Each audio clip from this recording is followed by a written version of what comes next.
expect the spiritual manifestation of Yahusha all over the place?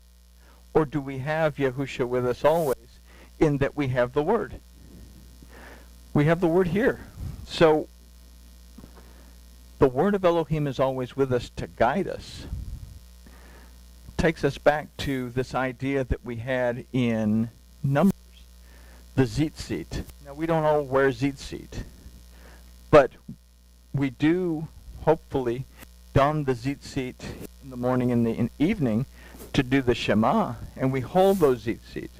The thing about holding the tzitzit is, the first thing, after I thank Elohim for letting me wake up and see the light and breathe, and thank him for the process that he's allowed that I can, anyway. I don that talit and I hold those in my hand, and then I wonder, or I ask myself, am I living according to these guidelines, the blue thread? Then I go into the Shema and ask myself, am I wrestling against Elohim, or does Elohim prevail because of these blue threads? Do I recognize Yahuwah in every aspect of my life, at every moment of my life? That I have a means of redemption, deliverance, restoration, healing, and rest? Am I in agreement with the Torah of Yahuwah, my Elohim? Okay? Something that I've brought up over the last few weeks that has really helped me, it's been actually amazing for me, is we brought up another question. Remember we have those 3 questions.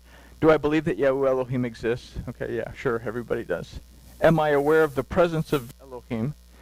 Well, okay, sometimes. But it's that last question that we came up with.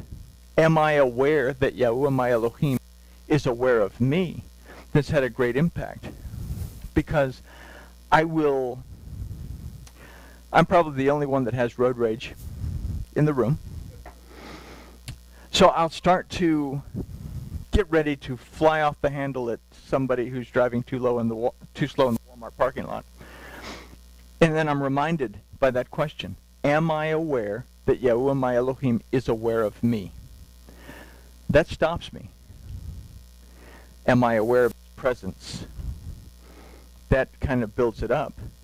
And then I go backwards. If I believe that Yahuwah Elohim exists and that he's present with me, is this the type of behavior that I want to show to my father? Okay? There's certain things that I would do in front of my father, and there's certain things that I would not do in front of my father. We learned what we would do in front of our parents and what we wouldn't. If I'm aware that my father is always present, then I have a tendency to change the way I act.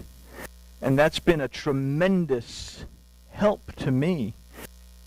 Even in my time of prayer, when I'm sitting in the office, recognizing that my Elohim is aware of me, brings him into the room with me, makes me aware of that presence. And now I can have a conversation because I have no doubt whatsoever that I'm being heard. So, a little extra stuff.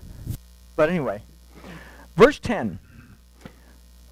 The thief comes not, but that he may steal and kill and destroy. I came that they may have life and have it abundantly. So, it doesn't need a whole lot of explaining. Whatever hops the fence does not lead to restoration. Again, we believe what we believe. What is the origin of that belief? Okay, if it doesn't help me to move forward, then it's something that I need to question. It leads to a cessation of existence in a false belief system. It leads to a separation from Yahuwah Elohim.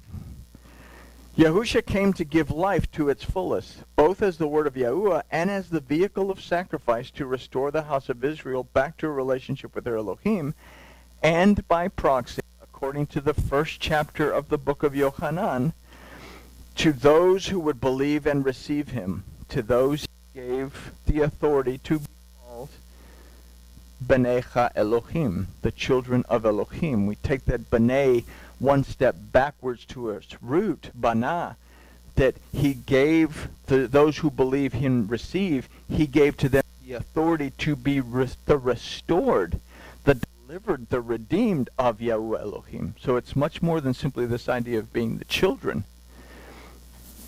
It's a whole thing. We're restored back to what we were supposed to be and now have a relationship with our Elohim. So Yahusha came to give life to its fullest. In considering this, we can understand the meaning of verse 11 clearly. Doesn't need a whole lot of explaining. I am the good shepherd, says Yahusha. The good shepherd lays down his life for the sheep. So what did he do? He came as the word of Yahuwah Elohim. He taught us that the Torah is valid and that we should remain faithful to our being able to Shema, perceive, discern, understand, obey, and apply what the Torah says, and to Shamar, to preserve the Torah and treasure it and observe it as well. Then he gave his life so that the northern kingdom wouldn't have to jump through hoops to return back to Yahuwah, but that we would not have to jump through hoops either to return back to a relationship with Yahuwah Elohim if we chose to do so. So once again, our acts of physical worship, which includes our study, praise, and prayer, must be done in truth in order to enter into the gate that leads to the temple and the realm of Elohim. This must be the road that we follow and the life that we live. To what shepherd are you listening? Because we have to have the corny question. And so that's a little look at Yochanan. And grooviness has been achieved with that. And we say,